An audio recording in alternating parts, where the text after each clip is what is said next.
Hello friends, welcome in my YouTube channel. आप देख रहे हो अपना पसंदीदा YouTube channel daily tech talk. आज की इस वीडियो में मैं आपके लिए लेकर आई हूँ मल्टी थ्रेडिंग का कंसेप्ट। इस वीडियो में मैं आपको मल्टी थ्रेडिंग के बारे में प्रॉपर जानकारी दूंगी। उसके लिए मेरी वीडियो को आपको अंत तक देखना होगा। स्टार्ट करते हैं कि सबसे पहले मल्टी थ्रेडिंग होता क्या है, मल्टी थ्रेडिंग का क्या मतलब है।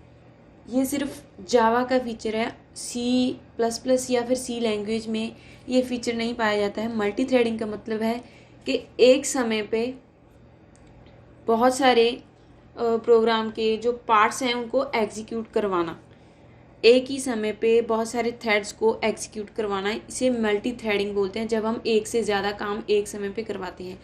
वैसे मोस्टली ऐसा नहीं होता है, एक समय पे जो हमारा प्रोसेसर होता है वो एक ही काम करता है, बट हमारी आंखों को ये पता नहीं चलता है कि वो एक समय पे सिर्फ एक ही काम कर रहा है। हमें मल्टी थ्रेडिंग है, जो मल्टी थ्रेडिंग का कंसेप्ट ही दिखाई देता है कि उसने एक समय पे बहुत सारे काम किए हैं। इसमें होता क्या है कि हम हमारे प्रोग्राम के पार्ट्स को डिफरेंट डिफरेंट थ्रेड्स में डिवाइड कर देते हैं। थ्रेड एक बहुत ही छोटा पार्ट होता है जिसे हम फर्दर डिवाइड नहीं कर सकते हैं। थ्रेड्स को हम क्या करते हैं, इसमें प्रायोरिटी देते हैं। प्रायोरिटी के हिसाब से जो हमारे थ्रेड्स हैं उन्हें प्रोसेसर है जो हमारा एग्जीक्यूट करवाता जाता है। इसी को हम मल्टी थ्रेडिंग का कंसेप्ट बोलते हैं। इसमें हम बहुत सारे पार्ट्स को, प्रोग्राम के बहुत सारे पार्ट्स को एक टाइम पे रन करवा सकते हैं। थ्रेड को क्रिएट करने की यहाँ पे दो तरीके हैं। आप थ्रेड क्लास की हेल्प से भी थ्रेड को क्रिएट कर सकते हैं और रनेबल इंटरफेस को यूज़ करके भी थ्रेड क्रिएट कर सकते हो। अगर आप थ्रेड क्लास को यूज़ कर रहे हो तो आप उसमें एक और क्लास को एक्सटेंड नहीं करवा सकते हैं, क्योंकि हमारा जो जावा का कंसेप्ट है, जावा है जो हमारी, वो मल्टीपल इनहेरिटेंस को सपोर्ट नहीं करती है। अगर आप ऐसा करना चाहते हैं तो आप रनेबल इंटरफेस को यूज़ कर सकते हैं, क्योंकि मल्टीपल इनहेरिटेंस का कंसेप्ट है जो हम इंटरफेस के साथ क्लियर कर सकते हैं। आगे देखते हैं कि लाइफ साइकिल ऑफ थ्रेड। कि थ्रेड का लाइफ साइकिल का मतलब क्या होता है कि जैसे आप किसी पर्सन को ही ले लीजिए कि पर्सन का लाइफ साइकिल हम किसे कहेंगे कि उसकी बर्थ से लेकर उसकी डेथ तक का जो भी समय है उसे हम लाइफ साइकिल बुलाते हैं। इसी तरह थ्रेड का भी लाइफ साइकिल होता है, जिसे क्रिएट होने से लेकर टर्मिनेटिंग तक जो भी उसका काम होता है, जो भी वो यहाँ वहाँ पे काम करता है, रन होता है या फिर वेटिंग स्टेट में जो भी जाता है, उसे हम लाइफ साइकिल बोलते हैं। और इसकी लाइफ साइकिल की अलग अलग स्टेट्स हैं, जैसे कि सबसे पहले new state, then runnable state, then blocked state, waiting state और टर्मिनेटिंग स्टेट। ये डिफरेंट स्टेट्स हैं जो थ्रेड्स के लाइफ साइकिल में आती हैं। कि सबसे पहले थ्रेड क्या होता है, थ्रेड एक सबसे छोटी एंटिटी होती है जिसे हम फर्दर डिवाइड नहीं कर सकते हैं, और मल्टी थ्रेडिंग के कंसेप्ट में हम इसे यूज़ करते हैं। तो ये इसकी डायग्राम है कि स्टेट्स की जो इसकी life cycle, different life state हैं, ये उनकी डायग्राम है कि सबसे पहले हम उसे क्रिएट करते हैं, देन वो रन होने के लिए तैयार होता है, फिर वो रनिंग स्टेट में जाता है।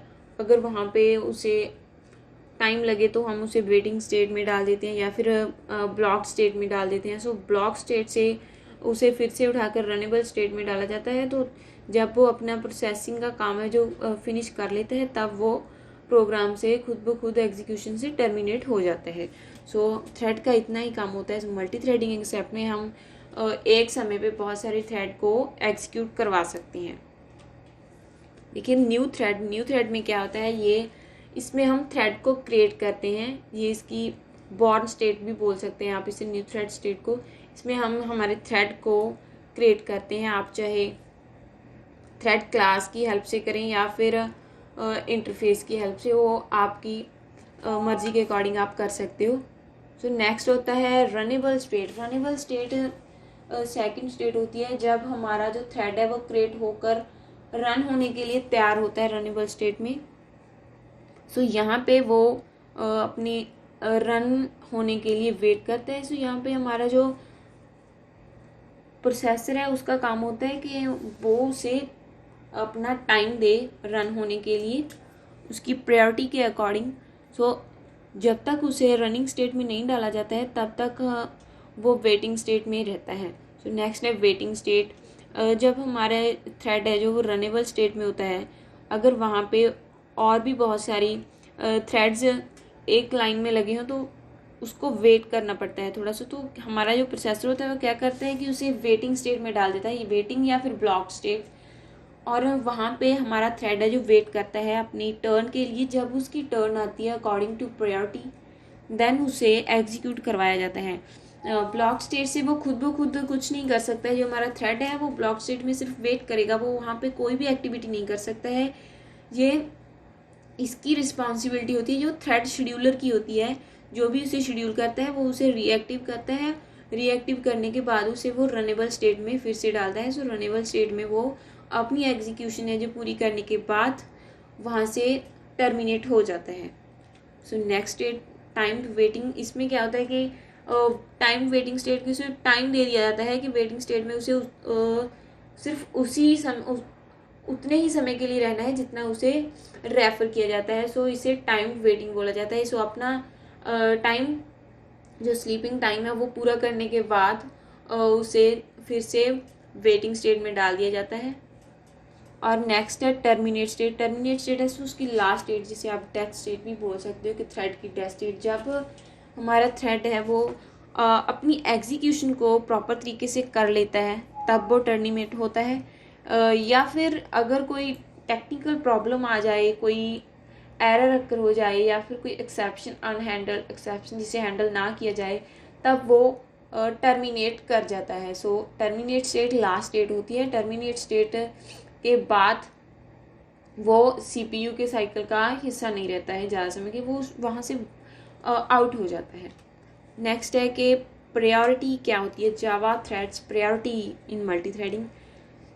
प्रायोरिटी शब्द का मतलब क्या होता है कि आपको कौन सी चीज़ सबसे ज़्यादा अच्छी लगती है, या फिर आपकी कौन सी चीज़ आपको रिस्पॉन्सिबिलिटी समझते हो अपनी कि वो मेरी फ़र्स्ट प्रायोरिटी है। जैसे कि कुछ लोग अपने माता पिता को अपनी फ़र्स्ट प्रायोरिटी समझते हैं। कि सो प्रायोरिटी का मतलब है उसे इम्पोर्टेंस हम कितनी देते हैं। सो हमारे मल्टी थ्रेडिंग के कंसेप्ट में भी हम क्या कहते हैं कि हमारे थ्रेड्स की जो हम उसे प्रायोरिटी रेफ़र करते हैं। सो प्रायोरिटी के अकॉर्डिंग जो हमारा शेड्यूलर होता है वो हमारी थ्रेड्स को एग्जीक्यूट करवाता है प्रोसेसर में। सो ये हमारी जो प्रायोरिटी होती है ये डिफरेंट टाइप्स की। देयर आर 3 स्टैटिक वेरिएबल्स जेड़े जो थ्रेड्स क्लास की प्रायोरिटी को डिफाइन करते हैं। जैसे कि पहले है मिन प्रायोरिटी।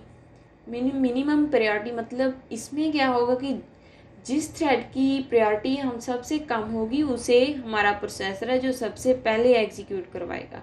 नेक्स्ट है नॉर्मल प्रायोरिटी। नॉर्मल प्रायोरिटी में क्या होता है, इसकी जो वैल्यू होती है वो 5 होती है बाय डिफ़ॉल्ट। सो जिसकी वैल्यू 5 या फिर 5 से नेड़े हो 5 से नियर होगी उसे ये पहले एग्जीक्यूट करवाएगा। सो नेक्स्ट क्या होता है कि मैक्स प्रायोरिटी। इसमें क्या होता है कि जिस थ्रेड की प्रायोरिटी सबसे ज़्यादा होती है उसे सबसे पहले एग्जीक्यूट करवाया जाता है प्रोसेसर की तरफ से। सो नेक्स्ट है कि get and set thread priority. आप अपनी थ्रेड प्रायोरिटी है जो खुद से सेट कर सकते हो। जो सेट कीवर्ड है वो प्रायोरिटी को सेट करने के लिए हम यूज़ करते हैं। और जो गेट है वो हम प्रायोरिटी जो हमारी पिछली थ्रेड को हमने दी होती है या फिर हमारे करंट थ्रेड को जो हमारा रनिंग स्टेट में होता है उसकी प्रायोरिटी को अगर हम गेट करना चाहते हैं तो हम गेट प्रायोरिटी का जो कीवर्ड है उसे यूज़ करते हैं। सो सेट और गेट। सेट हो या सेट होता है जो हम प्रायोरिटी खुद से देते हैं और गेट होता है जो वो उसमें थ्रेड है जो प्रायोरिटी गेन करता है किसी दूसरे थ्रेड से। सो नेक्स्ट है सिंक्रोनाइज्ड। सिंक्रोनाइज क्या होता है कि मल्टी थ्रेडिंग के कंसेप्ट में एक प्रॉब्लम आ जाती है। इसमें बहुत सारे जो थ्रेड होते हैं वो एक ही टाइम पे एग्जीक्यूट होना चाहते हैं। तो जो रनिंग स्टेट होती है वहाँ पे क्या होता है कि बहुत सारी स्टेट्स रेडी स्टेट में खड़ी होती हैं जिसकी डिसाइड करना मुश्किल हो जाता है कि किसे पहले एग्जीक्यूट करवाया जाए और किसे बाद में। सो इसके लिए क्या सिंक्रोनाइज का जो कंसेप्ट है उसे यूज़ किया जाता है। सिंक्रोनाइज ब्लॉक हम इसमें यूज़ करते हैं। सिंक्रोनाइज ब्लॉक है जो वो हमारी थ्रेड को रिसोर्स दिलवाता है अकॉर्डिंग टू द टाइम, जो हम डिफरेंट डिफरेंट टाइम स्लॉट्स हमारे थ्रेड्स को देते हैं, उसके अकॉर्डिंग जो सिंक्रोनाइजेशन है वो उसको प्रोसेसर में ले जाती भी हैं और उससे बाहर निकालती हैं। जितना टाइम उसको गिवन होता है वो सिर्फ उतने ही टाइम के लिए जो प्रोसेसर में प्रोसेसिंग में रह सकता है। अगर उसका टाइम ख़त्म हो गया है, बेशक उसका जो प्रोसेसिंग है वो ख़त्म नहीं हुई है, उसकी प्रोसेसिंग का काम अभी बाकी है, बट अगर उसका टाइम ख़त्म हो गया है तो उसे वहाँ से बाहर निकाल दिया जाएगा और नेक्स्ट जो थ्रेड है उसे उसमें डाल दिया जाएगा अपनी प्रोसेसिंग के लिए। सो जो सिंक्रोनाइज कंसेप्ट है ये ब्लॉकिंग स्टेट को रोकता है ताकि स्टेट ब्लॉक ना हो। इसमें प्रॉब्लम आ जाती है कि ज़्यादा वेटिंग करने वाली जो स्टेट्स होती हैं वो ब्लॉक स्टेट में चली जाती हैं और वहाँ से उसे कोई दोबारा रीएक्टिवेट नहीं करता है, सो वो डेड स्टेट में चली जाती हैं, जिसकी वजह से बहुत सारी प्रॉब्लम्स हैं जो पैदा हो सकती हैं। सो नेक्स्ट कंसेप्ट क्या है, inter thread communication. Inter thread communication का मतलब है कोऑपरेटिव। कोऑपरेटिव क्या, मिलके काम करना। सो जो थ्रेड्स होती हैं ये आपस में मिलके काम करें तो ज़्यादा अच्छा होता है कि एक दूसरे से कोऑपरेशन करके, कि जैसे अगर कोई स्टेट रनिंग स्टेट में है तो वो क्या करेगी, अगर कोई नेक्स्ट और स्टेट उसमें रनिंग स्टेट में जाना चाहती है, मान लो 1 या 2 से ज़्यादा स्टेट्स हैं जो वो रनिंग स्टेट में जाना चाहती है, तो वो आपस में कोऑपरेट करके किसी एक को वहाँ जाने की इजाज़त दें और खुद वेटिंग स्टेट में जाएं। या फिर इसके लिए आप वेट, नोटिफाई या फिर नोटिफाई ऑल जैसी कीवर्ड को यूज़ कर सकते हो। वेट कीवर्ड की तो आप वेट करवाने के लिए यूज़ कर सकते हो कि कौन से थ्रेड को आपको वेटिंग स्टेट में डालना है, तो आप उसके लिए वेट कीवर्ड यूज़ कर सकते हैं। नोटिफाई मतलब कि उसे किस थ्रेड को आपको रनिंग स्टेट में डालना है प्रोसेसर के एग्जीक्यूशन में, सो उसके लिए आप नोटिफाई कीवर्ड को यूज़ कर सकते हैं। सो नेक्स्ट क्या है, वेट मेथड। वेट मेथड में क्या होता है कि आपका जो थ्रेड है वो वेट करेगा अपने टाइम के लिए। जब उसका टाइम आएगा, जब उसे कॉल किया जाएगा, तब ही वो प्रोसेसर में अपनी एग्जीक्यूशन के लिए जा पाएगा। तो इसमें क्या होता है कि public final void wait throws interrupted execution. इसमें वेट करना पड़ता है जब तक ऑब्जेक्ट को नोटिफाइड नहीं किया जाता, मतलब जब तक उसे रनेबल स्टेट में जाने के योग्य नहीं समझा जाता तब तक उसे वेट करना पड़ता है। सो नेक्स्ट है public final void wait long time out throws interrupted execution. इसमें क्या होता है कि उसे बहुत स्पेसिफाइड टाइम के लिए वेट करना पड़ता है, उसे थोड़ा सा ज़्यादा वेट करना पड़ता है। सो इसमें आप 2 डिफरेंट जो फंक्शन है वो लगा सकते हो कि उसे कितने समय के लिए वेट पे रखना है आपको। नेक्स्ट है नोटिफाई। नोटिफाई मेथड को हम यूज़ करते हैं कि उसे हम ऑब्जेक्ट के मॉनिटर पे कब भेजें, मतलब रनिंग स्टेट में आप उसे कब भेजेंगे। नोटिफाई मेथड को रनिंग स्टेट में भेजने के लिए हम यूज़ करते हैं कि उस थ्रेड को हम नोटिफाई कर देते हैं कि अब ये रनेबल स्टेट में जाने के लिए रेडी है फिर से। सो नोटिफाई ऑल, अगर आपकी सारे थ्रेड्स जो रनेबल स्टेट में जाने के लिए रेडी हैं तो आप नोटिफाई ऑल का मेथड है ये यूज़ कर सकते हो। सो आज की वीडियो में इतना ही। अगर आपको मेरी वीडियो अच्छी लगी हो तो एक लाइक ज़रूर करें और ज़्यादा से ज़्यादा अपने दोस्तों के साथ शेयर करें। सो धन्यवाद।